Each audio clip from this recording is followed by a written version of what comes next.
Hey, it's John Lee Dumas of EO Fire, and it's The Entrepreneurial You, the show for dedicated and passionate Caribbean entrepreneurs seeking daily inspiration, brought to you by author, speaker, and award-winning entrepreneur Heneka Watkis-Porter. You must be prepared to ignite.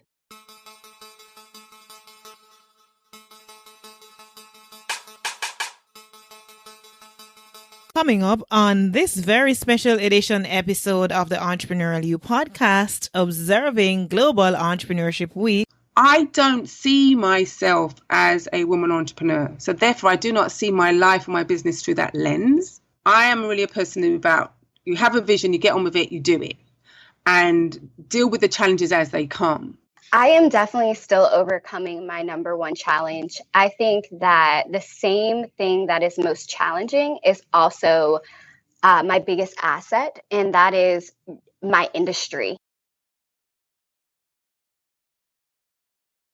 Being a woman in business in Jamaica is a little bit unique. Jamaican men can be a little bit overpowering. Women are taught culturally here to not be too loud or too brash.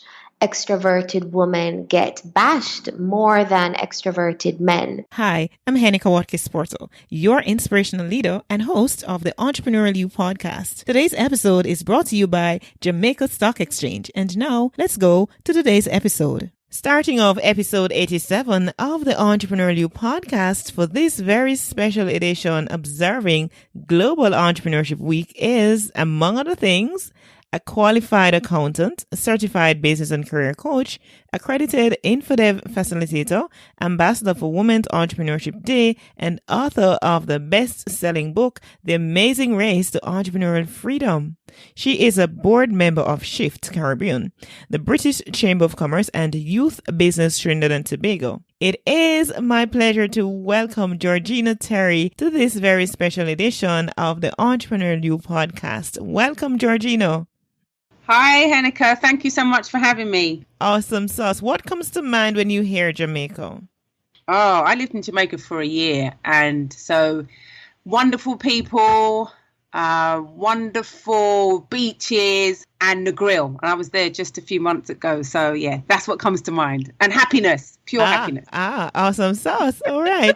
Let's move a little into your background. And so, of course, my people performers know that each of our conversations are going to be shortened version of what an entire episode with one person would be. Yeah. But so just going to move a little into your background, both personal and business wise. So I'll start with personal. Georgina Terry, as you know, maybe you can tell from the accent, I am originally from London, South London. I came to Trinidad 17 years ago this month. I came on an assignment with a UK consulting firm, worked with them for 6 years here and in Jamaica and in Africa. And then 11 years ago, left them and started Business and People Development Associates. That's my company. So back to personal. The eldest of four. My mother's from Trinidad. My father's from Sierra Leone.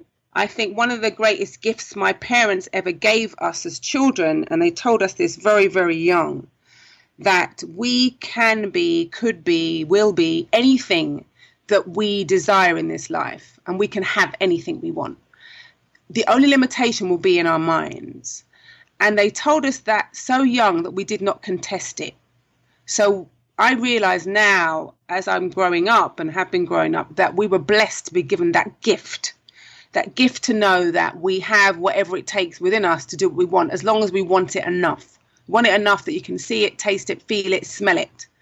And that gift has enabled me and my siblings to break stereotypes, reach for the stars. And that's one of the reasons I coach. I realized in my 20s that not many people knew that they had that gift within them, that they could do whatever they wanted. And through my coaching, I'm able to support people to know that that is possible. And the dreams that they have inside them can and will be reality once they want them enough. Awesome. And I love how you actually just segued into the business aspects of it. And just listening to you talk, I really wish that I knew that in my 20s, like it was, or even in my teens, like, it was somehow I knew I wanted to be different and to do big things, but that having that instilled in me from a very early age, I wish I had that, and you're right. And so having found that out, oh my gosh, like knowing that the sky's the limit and the only limitation is in my mind, that is priceless. Priceless. All right, just a little bit onto what your journey has been like as an entrepreneur, because you have really been doing a lot and you're mastering your craft. What has your journey been like? I said 11 years I started on this journey, and I wasn't one of those people that sat down when they were younger and said, oh, I want to have my own business. I used to work for The Economist newspaper and PricewaterhouseCoopers. So I was a corporate person through and through. Coming to Trinidad, as I said, I came with a UK consulting firm. And after working with them for 6 years, decided I wanted to move on from them. I looked for positions here, as in Trinidad, and couldn't find something that was in line with the salary that I was earning, because then I was earning pounds living in Trinidad. So I thought, well, okay, let me see if I can start my own business. I don't know how long I'm going to be here for, but let me start my own business. And so that was the start. It was really, well, what are my options? And as being an accountant and a coach and a consultant, I was like, well, if the business doesn't work, I can always fall back on those hard skills, those technical skills. So that's where it started. I don't consider myself a natural entrepreneur, but I do consider myself very determined and with a gift for vision, coming back to what my parents were able to instill in us. So that's where it started. And I have to be really honest, when I started, I really didn't know what I was doing. Mm-hmm. Like many of us. Exactly. I did the kind of usual thing that you kind of do. I'd saved up a lot of money. I advocate that you should have money set aside to look after you during the first few, year of your business. That's the accountant in me, the risk averse piece. And but it's also was part of my downfall, because I had a lot of money saved. I'd saved a year's salary. I didn't change my spending habits. I continued enjoying the things I used to enjoy, forgetting that I had no money coming in. Got myself a nice office, because that's what you're supposed to do, I thought, and sat in my office creating different programs for different people who didn't exist because I didn't have any clients.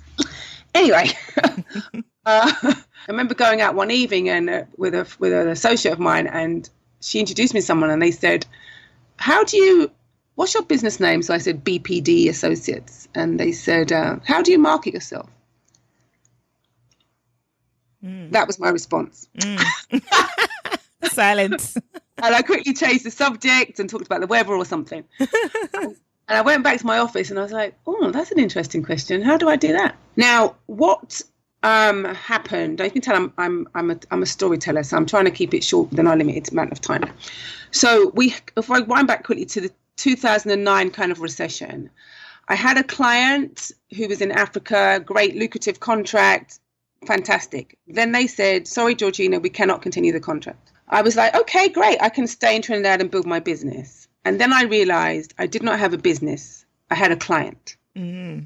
And let's just say for a good few months, I rolled around the floor, crying, etc., wondering what to do, very lost. And then again, because of what is instilled in me, and also just knowing, having this passion and purpose inside, I was like, okay, we can't do this for much longer. We've got to do something. And then I just kind of pulled into my resolve and became extremely close to God. I feel that whole disruption, if we'll call it that, was really for me to see that who's really in charge. Mm-hmm. All my successes, I realized, had been done through me, not because of me. And realizing that, one, it was very humbling, but two, enabled me to pour on a source that I had not fully utilized previously. And through that, when my back was against the wall and knowing there was nothing else but God, I was able then to allow the direction to come and to push through. I had a figure in my head of what I wanted to earn. It was roughly like £8,000 a month, right? And I had an accountability partner that I used to work with through a mastermind. And she kept saying, every time I'd meet with her, I'd say, okay, the shortfall is £8,000. I thought, and it kept being zero, right? The shortfall was £8,000. And I said, okay, let me give myself another figure. By the time I meet you next week, I have a new figure. And I went to try and write a new figure, and I could not write a new figure. And I knew I had been given that figure. So I kept saying, okay, I'm coming back. It's 8,000. Yes, the shortfall is zero. Yes, 8,000. Continue. Anyway, long story short, after quite a few months, I was talking to 2 clients. And when I finished those 2 conversations, and they both said they wanted me to work with them, when I added up what they both were going to, my services were going to charge, what I was charging for, it was £8,000 a month. Wow, fantastic. No, that's an interesting story. And, I mean, I hate the fact that I have to keep it so short. It really been at the time. Right? It's an interesting story. No, I really want to segue into that question, which I want to get from all my guests that would be on this episode, is what is the number one challenge that you faced as an entrepreneur, and how have you managed to overcome that challenge? Great. I was up all night with this question. I'm really honest with you, because I don't see myself as a woman entrepreneur. So therefore, I do not see my life or my business through that lens. I am really a person who you have a vision, you get on with it, you do it, and deal with the challenges as they come. The challenge I have is linked to the gift I have, in the sense that I am very clear about what my vision is, what I need to go after, what I need to do, what I need to achieve. That's very clear. It's very specific. Like, I will write a book, which I did. I will become an accountant, which I did. I will have my own business, which I did. So the visions are very clear and very specific and normally time bound. What my biggest challenge is that I have no clue how I'm going to do it. So my biggest strength is having the vision. The biggest challenge is I don't know how to do it. Therefore, I underestimate how long it's going to take me. And because I underestimate how long it's going to take, I also take on a lot of projects. Soul sisters. All right. So if that's it. And, I'm just trying to get perspective. So there's no expectations. I mean, like for me, the truth is I have a struggle sometimes in looking at things from that same lens that I'm asking the question through, because challenges are challenges. I mean, and I cannot necessarily vouch to say it's because I'm woman why it's happening. Yes. Because I'm female, right? I don't really have any tangible proof. So challenges are challenges, and you deal with them as they come. So it's good to get your perspective, Georgina. And of course, we have to wrap it here for this first portion of the Entrepreneurial You special edition. Now I'm going to take from you, want you to share with us, how might my peak performers get in touch with you? Because you've kind of just, piqued their interest, and I'm sure they want to hear more from you, want to learn more about you. So by all means, share your contact details, and also share any freebie that you may have, that we can learn from, and that can be useful to us. Okay, lovely. So how you can get hold of me is at info, I-N-F-O, at B as in business, P as in people, D as in development, associates with an S.com, or through Facebook. The name of my book is The Amazing Race to Entrepreneurial Freedom. So you can find me there. In terms of freebies, I have 2. One is a free business and personal development, 60-minute tips. So you get those once a week in your email. You can sign up for those at B as in business, P as in people, D as in development, associates.com/business tips with an S. And if you also would like to preview some chapters of my book called The Amazing Race to Entrepreneurial Freedom, you can go to that website, The Amazing Race to Entrepreneurial Freedom, and receive free chapters and also the workbook. The book helps you to know what it takes to start a business. So it's for people starting and for people who are already in business, not too sure where they're going to. And that supports you in navigating this journey. Awesome sauce. I want to say thank you so much. My guest has been Georgina Terry. She is now based in Trinidad and Tobago. And I've been having a great time. I'm so sorry that it has to be so short, but we'll be in touch, right? So thank you so much, Georgina, and I wish you all the best on your onward journey. Thank you so much, Heneka, for inviting me to be part of this series. I truly am honored. As we move along this very special edition episode, my next guest is a former NFL cheerleader, Rose of Ashburn, Virginia, who is on a mission to dismantle disparaging stereotypes about cheerleading and to make it a tool for empowering girls. She started her first company, More Than Cheer, as a sophomore at Virginia Commonwealth University. More Than Cheer has grown from a completely mobile startup to serving hundreds of young people each year throughout Maryland and Virginia. She has been featured in publications such as USA Today, Richmond Business, Under30CEO.com, US News and World Report, Yahoo Voices, American Express Open Forum, and various others. She has graced the cover of the Loudoun Business Journal as one of the top women business leaders in Loudoun County and was recently named Woman of the Year by Phi Upsilon Zeta of Zeta Phi Beta Sorority, Inc. It is my pleasure to welcome Brittany Rose to this very special edition episode of the Entrepreneurial You podcast. Welcome, Brittany. Thank you so much for having me. I'm so excited to be here and among such amazing women. Indeed, and I'm excited to have you. Now, what comes to mind when you hear Jamaica? So my family is partly from Jamaica. My father was born in Kingston. So Jamaica is so dear to me because it's where my heritage comes from. Ah, so you're Jamaican. Yeah, come on over anytime, right? Yes. You're welcome. Yes, please come and look for me. All right. So now I have shared, quite a bit in my intro about you. Very impressive bio that you have. Just take us a little more into your background, into your development, and share about who is Brittany really.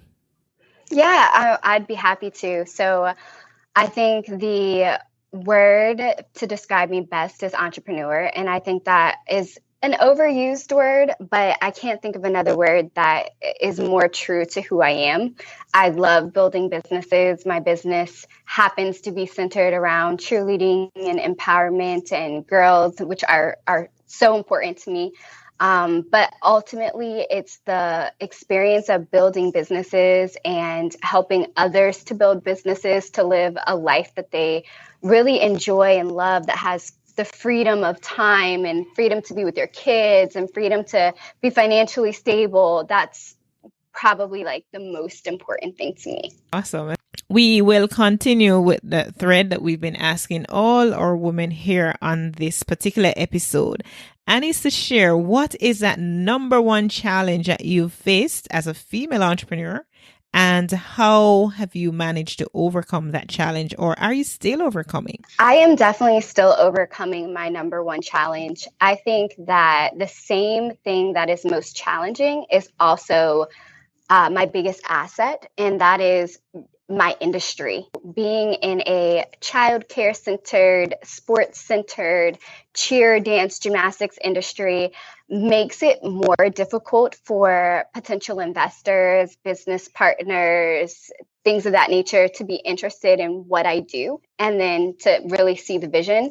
And most importantly, to be able to see the business model behind it. I think people often hear cheerleading, which is kind of what my company leads with, and they kind of just automatically think that that's not for them. Like that investment, that project, that venture is not for them.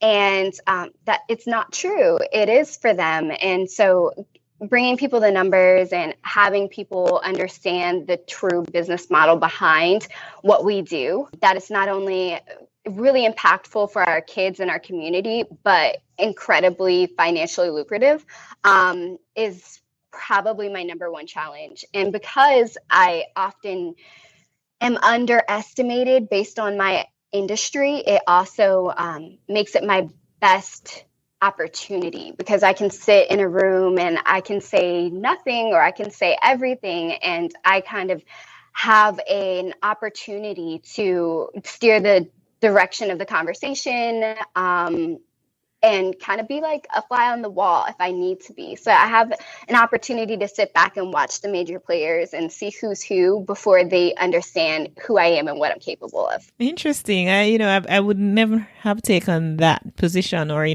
that viewpoint. So it's good that you cleared that up. So I'd want to ask you, because, of course, I mentioned in the intro about your cheerleading company, but I need to get a clearer sense from out of your mouth as to what exactly your company does, to share that a little more with our peak performers. Absolutely. We are a recreational sports company that is centered around acro sports, which are cheerleading, dance, and gymnastics. And we use those sports and activities to help empower our kids to become the next generational leaders. So we work on leadership skills and personal development and confidence, character development, goal setting, body image, all of those things that make people into great people. Those are the skills that we impart on our students. We do that through a host of programs. We have weekly classes, we have seminars and clinics, we have camps every day school is out, but also all summer long. And then we also have an after-school program where we pick up our students from about 15 local elementary schools every day after school. And then we also have teams. So we have 4 competitive teams and then a recreational team and a sideline team. So lots of moving pieces, lots of kids, but ultimately the mission is to make sure that they are prepared to be exceptional people in their communities. That is such an exceptional thing that you're doing. I love what you're doing. I love what the company is about. And of course, it's not the me, I don't want to say me too, because it's a totally different context. But anyway, it's not the more of the same, kind of business. And I'm sure that, works well for you.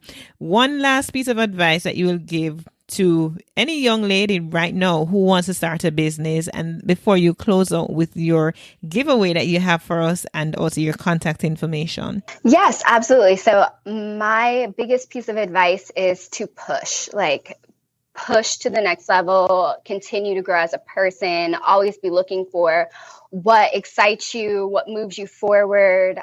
Never just settle for average. Go for what it is that you really want in life, and don't be discouraged if it appears hard or difficult or challenging. I think the best parts of life are just past the points where you really wanted to quit. So that would be my best piece of advice. And I am taking my own advice and moving into some different business endeavors, including more business coaching for women entrepreneurs. And so today, my giveaway is going to be to do free 30-minute Instagram live calls with anyone who is looking to grow a business, scale a business, start a business, find a business idea that they love. I'm happy to sit with you and talk with you through the process. Amazing. And how might our peak performers get in touch with you, Brittany? You can reach me in a couple different ways. My email is brittany@morethancheer.com. But the best way is to reach me on Instagram, and my handle is @B as in Brittany, the boss at Instagram. Brittany Rose of More Than Cheer. Thank you so much for spending time with me and my peak performers. And I wish you every success on your onward journey. Thank you. Thank you so much. And thank you so much for doing this. It's such an honor. The fun continues with value-packed conversations with some amazing women as we observe Global Entrepreneurship Week. My next guest is a major player in the Jamaican music industry who has been intimately involved in stage show production, marketing, and artist management for several years now. And over the years, she has diversified her business interests, launching a number of successful ventures such as Armbands Plus, Jamaica's leading wristband and event ticket printing company, and being a franchise owner of 2 Western Union locations and Cambio branches in Kingston and St. Catherine, respectively. I'm happy to welcome Jade Lee to this very special edition of the Entrepreneurial You podcast. Welcome, Jade. Thank you. Thank you so much. Awesome. Thanks. So what do you love most about being Jamaican? Oh my gosh. You know, I often say to my friends and colleagues, many of whom are politicians as well, I am a patriot, not a politician. Being a Jamaican woman, it speaks to a certain level of strength, individuality. Many of us are single mothers. Not that you don't have other people who are single mothers, but we have learned to juggle being a single mother, being an entrepreneur, being the father as well of the household, the provider for the household. You know, it's a combination of things. I think a Jamaican woman embodies strength and beauty from inside and out. And the word that comes to mind as you're talking is resilience. Absolutely. I have to be resilient. All You know, right. Indeed, we still exist in a third world space. So, you know, you really have to learn to, walk a fine line and do business both within and outside in the international marketplace. Exactly. No, your bio is quite impressive, right? And of course, I didn't even get time to go into all of it. Now, take us a little into your background and your journey into becoming the powerhouse woman that you are today. Wow. Okay, so I was born in Kingston and my family moved to a farm in Linstead, St. Catherine, which is rural Jamaica, when I was maybe about 7 years old. And so I sort of shared both worlds, both rural Jamaica and the city life, because I went to school in the city. And growing up on the farm, my dad was actually a businessman. And we owned a plaza and supermarket in the town, a small supermarket, like a grocery store. And so from a very young age, I was, bagging out flour and sugar and rice, packing the shelves, and learning how to operate the cash register. And on the flip side of that, at home, I was also learning about the animals and the farm and crops and that sort of thing. My dad didn't do too many crops at the time. I actually, in later years, when I took the farm over about 6 years ago. I'm a full-fledged farmer now, so it's sort of transitioned from there, from that early, introduction to the land and the passion for the land and all of that, So my foundation is from my dad was a merchant. He was Chinese. And we learned from a very early age to be young entrepreneurs, You're a full-fledged farmer now, but in addition to all of that, you've managed successful Jamaican artists. You run companies, Armbands Plus, and also franchise holder for Western Union and Cambio. Now, what has that journey been like in getting to where you are today? It's been a bittersweet journey. And it's been a challenging journey, but I must say that I have had quite a few doors open as well because I am a woman, and I have had quite a few doors closed because I am a woman. So it's been a double-edged sword. I graduated from university quite young it was about 21.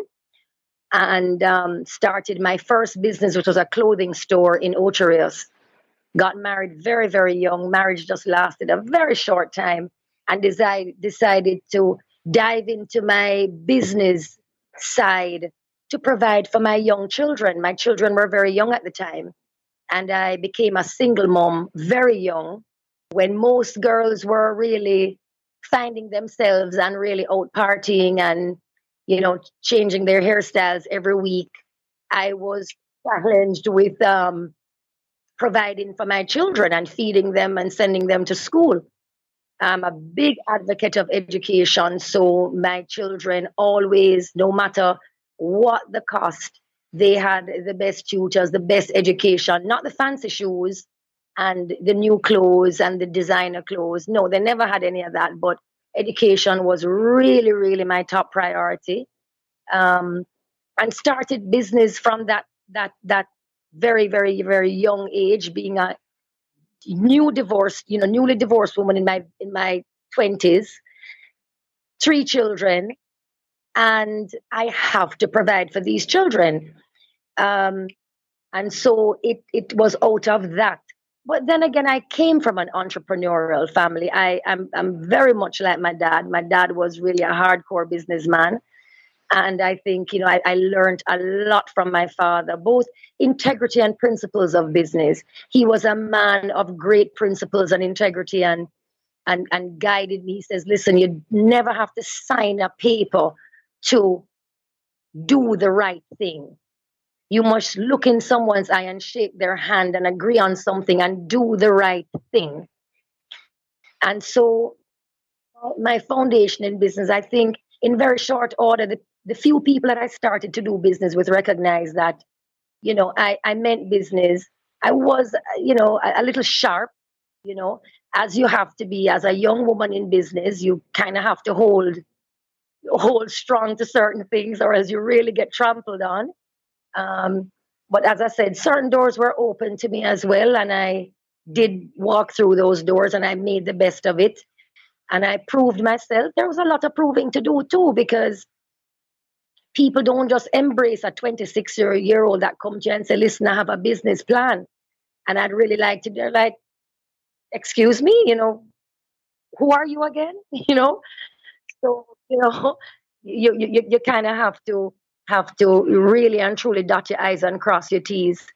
I started out with clothing and retail, and from there grew into artist management, art, show production, music marketing, and I've represented many artists and many different sorts of Jamaican musical platforms throughout the world, including artists including Sean Paul, Nadine Sutherland, Ward 21, Bounty Killer, Ninja Man, a lot. I brought Destiny Child to Jamaica when they did the Sumfest. I was the one who did that whole booking and stuff. So, I've done a lot in the music business. I'm very passionate about the music business. I think we have a unique sound and business that really should have and could have gone in a different and a more I don't want to say, I want to be very careful with my words now, because we have made a tremendous impact on the world. Mm-hmm. My modus operandi throughout the years has always been to benefit from it. You can make an impact, but not necessarily benefit from it. True.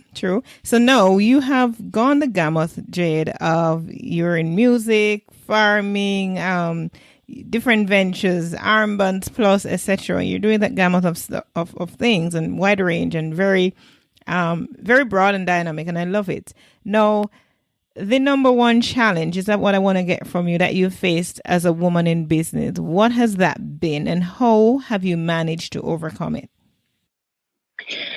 Well, being a woman in business in Jamaica is a little bit unique. Jamaican men can be a little bit overpowering. They have very big egos. I love my Jamaican men. I'm not trying to put a spoke in their wheels, but so they sort of come off as a little bit as predators sometimes. So having to deal from my early 20s right till now with Jamaican men, the first introduction or the first time that you probably sit in a meeting or so on or so forth, it's not all business. And I think a lot of my sisters will share this whole argument with me, because they sort of see you, not hear you. They see you but they're not necessarily listening to you. And so I had to get over that hurdle. Yes, you're seeing me, but I need you to listen to what I have to say because I have something to say. The coy way of, can I take it to lunch or can I take it to dinner? Sure, but can I bring my documents so we can discuss what's at hand? Right. So how have you managed with all of that? Because I mean, I'm Jamaican, I'm woman, and I can so relate to what you're talking about. Now, how have you managed to just say, you know what, it's about business and deal with that and not be distracted by what else, all the other overtones? You know what has been the most amazing part? 90% of these men now are such great friends and supporters of my businesses and causes. I grew up with 3 brothers and about 14 adopted brothers and foster brothers. I grew up with all boys. I was the only girl, and that helped me a lot. The way I handled it was I just completely ignored the advances.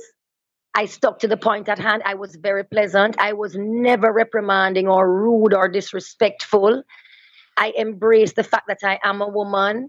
And yes, that's going to come at me. And so I sidestepped. I sidestepped a lot.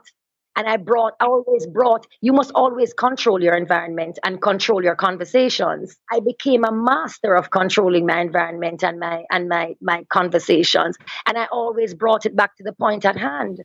Some of them can be quite persistent, but you need to keep focused and you need to remember your agenda. Your agenda for coming into this meeting is to close your deal. I love what you've said about being a master of your conversation and bringing it back to the issue at hand. And that's a very valid point on which we can end. Give us your final points and close off by sharing how we may get in touch with you. I want to encourage women to get into farming. That is a very, very important thing for me because of all the farmers I know, the women are the most meticulous and articulate farmers. And more women should really, really involve themselves in this. People can reach me on I'm on all social media. Jade Lee Official on Instagram, Jade Lee on Facebook, the Farm at Little Orchard on Facebook as well. And when you go to my page, Jade Lee, you will see all our other social media pages. Support Jamaica and the farming movement because that's one of the things that's going to take us out of the distress in our country. And I want to encourage a lot more people to get involved and get serious about it. So thank you so much, Jade Lee. It has been my absolute pleasure to have you on this very special edition episode of the Entrepreneurial You podcast. You are an inspiration from one Jamaican woman to the next. I truly and absolutely say kudos to you and congratulations. Continue to inspire, continue to aspire, and continue to shine. I know that my peak performance community are absolutely thrilled to hear from you and that they will be reaching out to you after this conversation. My next guest on this very special episode is the Chief Entrepreneurship Officer at the Branson Center of Entrepreneurship and founding network manager of Alpha Angels between 2014 and 2016. Conducting economic and statistical research for the best-selling books Freakonomics and Super Freakonomics. She has consulted for the Ministry of Finance in Jamaica, worked at Bain & Company in New York City, and has helped develop a global brand strategy for Caribbean conglomerate Grace Kennedy. She has an MBA with first-year honors from Harvard Business School and a BA in economics from the University of Chicago, where she graduated Phi Beta Kappa and Student Marshall. Woohoo! In 2008, she was featured in the CNBC documentary, The Money Chase, Inside Harvard Business School. It is my absolute pleasure to welcome Lisandra Rickards to this very special edition of the Entrepreneurial You podcast. Welcome, Lisandra. Thank you, Heneka. So happy to chat with you. Awesome. So as someone who has experienced life traveling the world, what stands out to you most about Jamaica? Oh boy. Jamaica for me is identity, and home. And for someone who moved every 2 years for between the time I was 18 to the time I was 28, um, having a place that I can go back to that really reminds me of who I am and where I came from is always really important. So Jamaica equals identity for me. Sounds like a nomad. You're living, which is pretty cool, right? I was for a while. Now I've settled here in Jamaica. You're settled, and no one better than you. All right, just a little. I mean, you have such an impressive bio, really nice, record of doing great things, not just in Jamaica but around the world. Outside of what was mentioned in the bio, just put a little, give us a little insight into your background. Sure. When I started out, I wanted to be an economist and save Jamaica and move us forward, help us to become a wealthy nation. And so I did economics in undergrad because I wanted to be Minister of Finance. And then I ended up at Harvard Business School and was in private equity for a while. And my next iteration of that was, well, Jamaica needs a venture capital industry. We need an ecosystem that invests in businesses, helps to make them much bigger and generates economic growth in the economy. And when I moved back to Jamaica, I ended up at the Branson Center doing exactly what I had wanted to do. Outside of that, though, I consider myself a bit of a Renaissance woman in that I love the arts. I love books and reading. I love art and architecture and history. And that's really what drove me to travel to all these countries around the world when I was younger and start my own blog. I love writing. I've loved it for a long time. And so I just have a lot of different interests outside of business, but I also love business and economic growth. I mean, we're going to get to the main question, right? But it's like each time I listen to you, like every time you say something, it is wanting me to go even further. But of course, like I mentioned in the pre-interview chat, we're going to take this conversation to a whole other level in another podcast episode because we really have a diverse, and speaking of diverse, the interview previous to this one was all about diversity. It was just talking about diversity, not in this episode, but in another episode. Okay. Right. Yeah. So it's interesting. And you embody that kind of, diversification, as it were. All right. So we are, yes, indeed. And I love you talk about when you were younger. Hello. You're very young right now. Anyway, moving right along. So as the CEO of the Branson Center of Entrepreneurship Caribbean, what is that number one challenge that women business owners face and how do they mitigate against such challenge? The number one challenge for women business owners is aversion to risk. And I'll give you an example. When the Branson Center was targeting startups, we had a 50-50 split between women and men business owners. And we took a shift earlier this year towards scale-ups who have reached a certain revenue level. And once we instituted that revenue threshold, we saw the ratio change significantly to 80% men and 20% women. And of course, we asked ourselves the question, why? Why is it that above $80,000 a year in revenue that we see a dramatic fall off in the number of women business owners that reach that level? And as we looked into it some more, we discovered that women have less of an appetite for taking larger calculated risks to move their companies ahead. So that is one of the biggest challenges now for us, and we're trying to think through ways to help address that. Do you think, I mean, you've answered the question and we could have just said goodbye and go home, but but do you think it has to do, Lisandra, with confidence issues?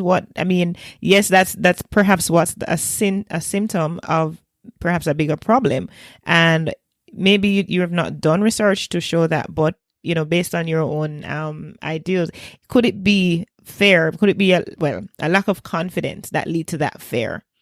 Anecdotally, I definitely think that's a major contributor. There are self esteem and confidence issues culturally with women in the Caribbean. And this is just my personal take, not statistical, but women are taught culturally here to not be too loud or too brash. Extroverted women get bashed more than extroverted men. And so women have this fear of stepping forward and leading from the front. And so we have to really overcome that. But that's not the only reason. Women also are the primary caregivers at home in the Caribbean. So the risk of failing feels like it affects the whole family, the children especially, a lot more than when a man takes on a similar risk. So in my view, in order to overcome some of these things, we have to give women a little bit of a safety net so that they feel more comfortable taking these risks.